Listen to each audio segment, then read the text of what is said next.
नमस्कार साथियों, आप सभी का स्वागत है अभिनंदन हमारे YouTube channel MK stitching point में। बात करेंगे यहाँ पर 800 चयन सूची पर कोर्ट आर्डर से पहले बड़ी खबर और साथ में आंसर की को लेकर के पीएनपी से गुड न्यूज। साथ में 69,000 शिक्षक भर्ती जो कभी नहीं हुआ वो अब होगा। साथ में अध्यक्ष का नहीं हुआ सेवा विस्तार, भर्ती के लिए इंतजार, ओबीसी आरक्षण के अनुसार होगा अंतिम चयन, बेसिक शिक्षक भर्ती शुरू न होने पर आंदोलन, पिछड़े दलितों के पद दिए किए जा रहे हैं खत्म और न्यू एजुकेशन पॉलिसी एससीईआरटी ने परिषदीय विद्यालयों का पाठ्यक्रम किया तय। महत्वपूर्ण खबरें हैं जिनको हम बारी बारी से आप सभी लोगों के साथ शेयर करेंगे और यही आशा करेंगे कि आप वीडियो को लाइक शेयर करेंगे और चैनल को सब्सक्राइब करेंगे। चलिए बात करते हैं सबसे प्रथम दृष्टि में 6800 चयन सूची पर कोर्ट आर्डर से पहले बड़ी खबर क्या है।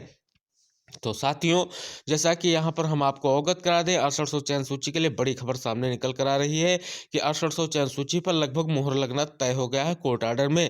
और जैसा कि अपडेट मिला है कि कोर्ट का आर्डर लिखा जा चुका है और कोर्ट का आर्डर जल्द ही आप सभी लोगों को जो आर्डर डेट है उसमें मेंशन मिलेगा। जैसा कि हमने आपको अवगत कराया था कि 10 तारीख के आसपास हो सकता है, लेकिन ये स्पेसिफिक नहीं है जैसा मैंने पहले भी कहा था। जैसा कि स्पष्ट न्यूज़ यही है कि आप सभी लोगों का आर्डर बिल्कुल स्पष्ट रूप से लिखा जा चुका है। अब क्या परिस्थितियां हैं जिनके कारण डिलीवर नहीं हो रहा है, क्योंकि ससमय आप सभी लोगों को पता है एक समय होता है किसी भी आर्डर को डिलीवर करने का, जिसका एक स्पष्ट समय होता है 90 दिनों का। वो लगभग आप सभी लोग अगर उस पर काउंट करेंगे तो लगभग वो भी पूर्ण होने की दशा में है। तो किसी भी तरीके से अब आर्डर पेंडिंग नहीं होगा और हमने जो भी आपको बताया है इस हिसाब से आपका आर्डर जल्द ही होगा और जल्द ही आप सभी लोगों को काज लिस्ट में आर्डर के बारे में चीज़ें मेंशन दिखेंगी और जल्द ही आप सभी लोगों को नियुक्ति मिलने की प्रबल संभावना दिख रही है। साथ ही साथ जो आर्डर में देरी का प्रमुख कारण हमने पहले भी बताया है वो है स्पष्ट रूप से 13/156 से जुड़े हुए मैटर्स का, जिसमें हमने कल भी डिस्कशन किया था कि किन चीज़ों के लिए कितनी संभावनाएं हैं। उन्हीं सभी संभावनाओं को देखते हुए यहाँ आर्डर में जो है देरी हो रही है, लेकिन आर्डर स्पष्ट आए और इसको लेकर के बेसिक विभाग प्रयासरत भी है और सरकार भी चाहती है कि ऐसा सरकार आए जिस आर्डर आए जिसे सरकार के लिए आगे कोई मुश्किलें ना खड़ी हों। क्योंकि यहाँ पर आप देख सकते हैं ये भर्ती ही एक ऐसा पेचीदा मामला है जिसमें नए नए पेच निकलकर सामने आ रहे हैं। तो संपूर्णतः इस भर्ती को एक रोड मैप पर लाने के लिए ये बहुत ही महत्वपूर्ण आर्डर आने जा रहा है।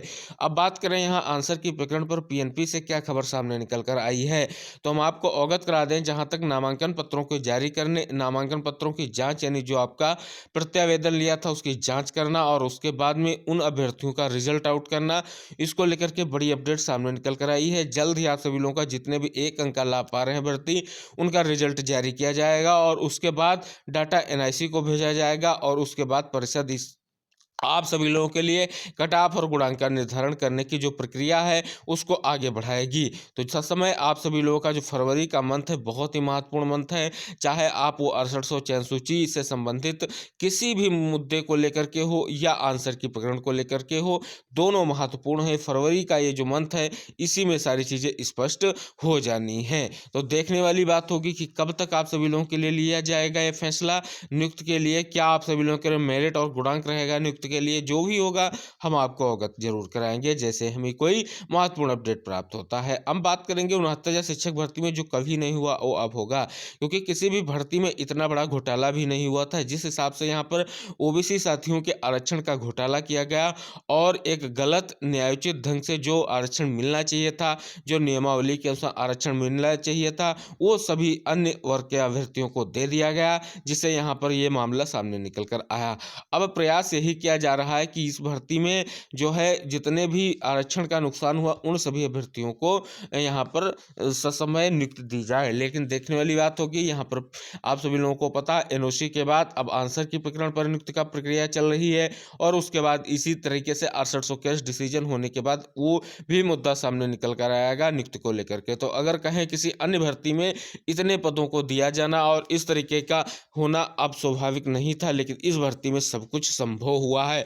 पहले इस भर्ती को क्लोज बताया गया था सरकार की तरफ से, लेकिन जैसे ही 6800 की लिस्ट आई उस भर्ती इस किसी भी तरीके से इस भर्ती को क्लोज नहीं माना गया और यह भर्ती ओपन ही समझी गई।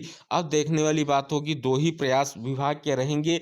एक तो यहाँ पर पीएनपी में कम से कम अभ्यर्थियों को नियुक्त देना पड़े, क्योंकि यहाँ पर कॉमन अंक का लाभ को लेकर के भी प्रयास किया जा रहा है और उसमें भी हो सकता है कोई ऑर्डर सरकार से एफिडेविट मांगा गया है और यहाँ पर कोर्ट कोई ऑर्डर भी कर सकता है, जैसा कि आप सभी लोगों को हमने पिछले वीडियो में बताया भी है। तो जिस हिसाब से कहें तो 69,000 शिक्षक भर्ती खुद में ही एक झमेला है, जिसको जल्द से जल्द निस्तारित किया जाना सरकार के लिए बहुत ही आवश्यक है, क्योंकि यह मुसीबतों का पहाड़ बनता जा रहा है। तो यही बात है कि 69,000 शिक्षक भर्ती में जो अन्य भर्तियों में कभी नहीं हुआ वो इस भर्ती में होने जा रहा है, यानी बहुत सारे अभ्यर्थियों को नियुक्ति मिलने जा रही है। अब बात कर लें और महत्वपूर्ण खबर की कि जो अध्यक्ष का नहीं हुआ सेवा विस्तार, भर्ती के लिए इंतजार करना पड़ेगा।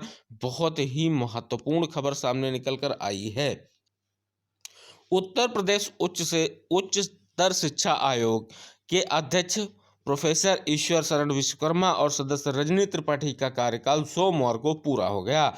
चर्चा थी कि अध्यक्ष को सेवा विस्तार मिल जाएगा, लेकिन ऐसा नहीं हुआ। इन परिस्थितियों में विज्ञापन संख्या 51 के तहत असिस्टेंट प्रोफेसर भर्ती फंस गई है। प्रोफेसर ईश्वर शरण विश्वकर्मा ने 7 फरवरी 2018 को आयोग अध्यक्ष का पदभार ग्रहण किया था। उस वक्त कुछ पुरानी भर्तियां लंबित थीं, लेकिन इनके ज्वाइन करने के बाद लंबित भर्तियां तेजी से पूरी हुई। लंबे समय से फंसी प्राचार्य पद पर भर्ती भी इन्हीं के कार्यकाल में पूरी हुई।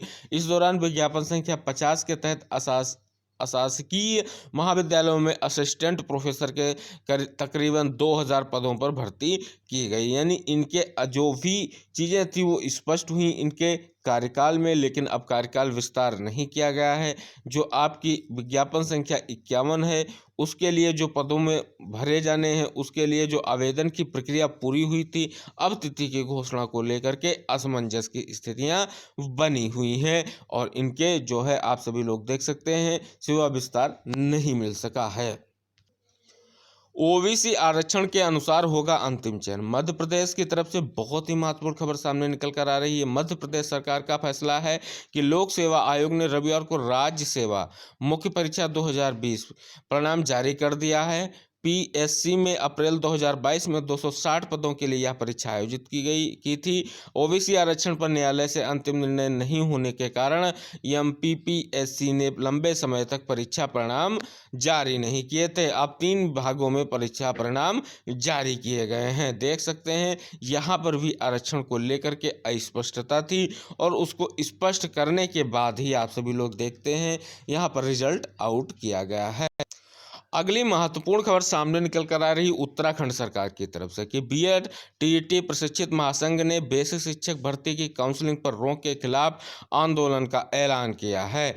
यहां पर शिक्षा निदेशालय में सोमवार को हुई आपात बैठक में यह निर्णय लिया गया कि उपाध्यक्ष ने बताया कि बुधवार को इस मुद्दे पर शिक्षा मंत्री से वार्ता की जाएगी। यदि फिर भी भर्ती शुरू नहीं हुई तो 9 फरवरी से आंदोलन शुरू कर दिया जाएगा। आंदोलन में डीएलएड प्रशिक्षित भी शामिल होंगे। मालूम हो NOIS डीएलएड को बेसिक शिक्षा भर्ती में शामिल करने के हाई कोर्ट के आदेश के खिलाफ बीएड प्रशिक्षितों की याचिका सुप्रीम कोर्ट में विचाराधीन है। सरकार सुप्रीम कोर्ट का फैसला आने तक प्रक्रिया करने में पक्ष में नहीं है। सोमवार को निदेशालय में हुई बैठक में वक्ताओं ने कहा कि 2018 से 2021 के बीच शिक्षा विभाग ने 3000 से ज़्यादा पदों पर 3 विज्ञप्तियां निकाली, लेकिन भर्ती प्रक्रिया पूरी नहीं हुई है। भर्ती में देरी होने से कई अभ्यर्थी ओवर एज हो गए हैं। ऐसे में वर्तमान भर्ती के लिए अंतिम सहारा है। आप सभी लोग देख सकते हैं, बड़ी ही महत्वपूर्ण खबर है कि हर भर्ती में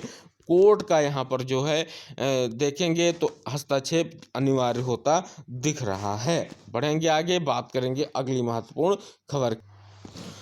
अगली महत्वपूर्ण खबर बहुत ही महत्वपूर्ण है। यहाँ पर देख सकते हैं कि पिछड़े दलितों के पद खत्म किए जा रहे हैं। ये आप सभी लोग देख सकते हैं। सपा अध्यक्ष अखिलेश यादव ने कहा कि भाजपा सरकार लगातार पिछड़ों और दलितों की उपेक्षा कर रही है। उन्होंने कहा साजिश के तहत इनके लिए आरक्षित पदों को खत्म किया जा रहा है। इसके लिए निजीकरण को बढ़ावा दिया जा रहा है। अखिलेश ने सोमवार को कहा कि सरकारी विभागों में जो नौकरियां निकलती उन्हें भी पिछड़े दलितों की भर्तियों के बिना कारण रोक लगाई दी जा रही है। बहुत ही महत्वपूर्ण मुद्दे को उठाया गया है। माननीय नेता विपक्ष के द्वारा बहुत ही प्रयासरत कार्य है हमारे पिछड़े दलित साथियों के लिए। एक और महत्वपूर्ण खबर सामने निकल कर आ रही है। देख सकते हैं आप सभी लोगों के नई शिक्षा नीति के लिए कई सारी चीज़ों में बदलाव किया गया है। लिखा भी गया है कि दूसरी कक्षा तक के विद्यार्थियों के लिए सिर्फ 2 किताबें होंगी। यहाँ पर लिखा भी गया है कि राष्ट्रीय शैक्षिक अनुसंधान एवं प्रशिक्षण परिषद के विशेषज्ञों ने राष्ट्रीय शिक्षा नीति के तहत पहली और दूसरी कक्षा के पाठ्यक्रम तैयार कर लिया है। शिक्षा मंत्रालय जल्द ही पाठ्यक्रम जारी करेगा। इसके तहत रट्टा लगाने के बजाय दूसरी कक्षा के बच्चे मूल्यांकन, खेलकूद, वीडियो, म्यूजिक, कहानी, बोलने, लिखने, व्यवहारिक ज्ञान आदि पर आधार होगा। तो बहुत ही बड़ा अपडेट है। लिखा भी गया है, आगे आप देखेंगे यहाँ पर कि बाल वाटिका के 1, 2 व 3 के बच्चों के लिए बस्ता नहीं। पिछले साल 5 साल की उम्र तक वाली pre school, nursery, lower KG, upper prep, pre primary, KG व अपर केजी की जगह बाल वाटिका 1, 2, 3 शुरू किया गया था। बाल वाटिका के छात्रों के लिए स्कूल में बैग और किताबें नहीं होंगी। बहुत ही अच्छी और महत्वपूर्ण बदलाव की ओर बढ़ रहा है आपका जो न्यू एजुकेशन पॉलिसी लागू होने से कई सारे बदलाव होते दिख रहे हैं। साथियों, ये थी आज की बहुत ही महत्वपूर्ण और इम्पोर्टेंट खबरें जिनको हमने आप सभी लोगों के साथ 1 बाय 1 साझा किया है और आशा करेंगे कि आप इस वीडियो को जितना हो सकेगा उतने साथियों को शेयर करेंगे जिससे सभी को महत्वपूर्ण अपडेट मिल सके। अब बात करेंगे यहाँ पर, जैसे ही आप सभी लोगों के लिए कोई भी केस से रिलेटेड यानी 6800 केस से रिलेटेड काज लिस्ट या कब आर्डर आएगा स्पष्ट कोई न्यूज़ आती है तो हम आपको ज़रूर प्रोवाइड कराएंगे। और जो भी दैनिक महत्वपूर्ण खबरें हैं उनको हम लगातार आप सभी लोगों के लिए लाने का प्रयास करते रहते हैं और आशा करेंगे आप हमारे YouTube चैनल से ज़रूर जुड़ेंगे और अन्य साथियों को जुड़ने के लिए प्रेरित करेंगे। इसी आशा के साथ हम फिर जुड़ेंगे आप सभी लोगों के साथ अगले वीडियो में। तब तक के लिए टेक केयर, बाय बाय, जय हिंद साथियों।